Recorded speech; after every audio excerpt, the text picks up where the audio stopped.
Since the time is running and the time is up, we'll just take one more last question before we end the session. The last question. Hi, Zakir Naik, sir. Hello. I am from Sri Lanka and 19 years old. I accepted Islam on my own and my family are Hindus. And they don't know that I reverted to Islam. When they know it, I don't know how would they react. They will get hurt. For some day, I made my salah while my parents were not there.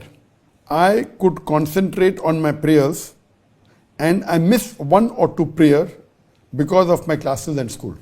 I don't know what to do. I love Allah. I will do Fajr prayer so my parents won't know about it. I plan to tell about this to my parents when I get into a position where I can make decision on my own. For now, I completely rely on them. What should I do? This Hindu brother from Sri Lanka was 19 years old. He says that he has accepted Islam recently. And since he belongs to a Hindu family, he's not sure how will the family react. What would the father say? What would the mother say? What would the brothers and sisters say? So what he's doing is that he has accepted Islam. He's praying silently. He's praying Fajr Salah. He prays most of the Salah. One or two Salah he misses. And he says since he's dependent on the parents completely, maybe once he gets independent, he will tell them what should he do. Number one, it's not compulsory for a non-Muslim when he accepts Islam that he should proclaim it in public. If he feels that danger to his life and he feels that there will be retaliation from the society, from the family and difficult, he need not say it. He agrees himself and accepts Islam like this brother has done. Now the question is, what should he do? Now since he says he's dependent on his parents for his living and he doesn't know how will they, what should he do? My first advice to you would be, brother, that see to it that you pray all 5 times Salah and you're praying your Fajr Salah, mashallah, very good. You're missing one or two, avoid missing that also. The major point is that you see to it that your behavior towards your parents, towards your mother, towards your father, towards your brothers, towards your sister should be multiple times better than what you were before. What you were when you were Hindu. And once you accept Islam, your behavior to your mother, your behavior to your father, your behavior to your brothers and sisters should be multiple times better, should be better. If you loved your mother maybe 10 points, now you should love 100 points. If you obeyed her most of the time, see to it, you obey 100% now.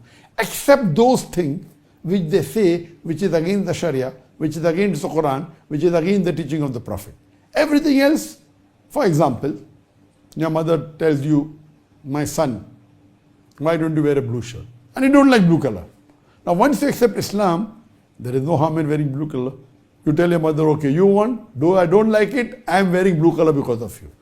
She should find a marked difference in your behavior. Same thing with your father. Help your father, obey him, love him more, love your mother. Only don't do those things which is prohibited in the Sharia. Remaining, you obey them, follow them, help them. They should say, what has happened to my son? How come he's become so obedient? How come he's loving me more?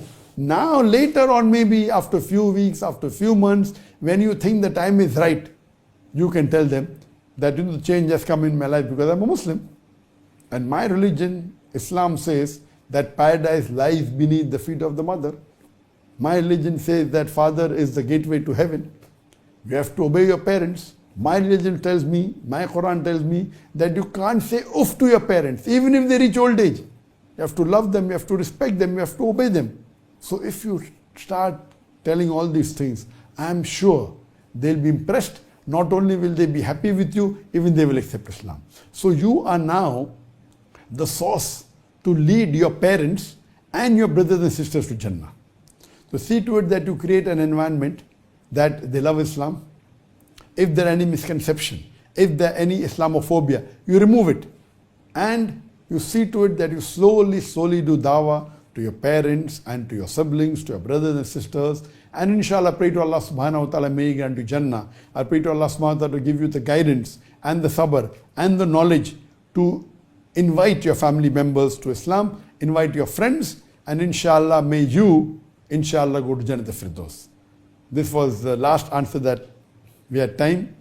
And inshallah, till we meet 2 weeks from now, on the 17th of August, 2 weeks from now, on Saturday, same time. Till then, Assalamu alaikum wa rahmatullahi wa barakatuh. Wa akhiru da'wan alhamdulillah rabbil alamin.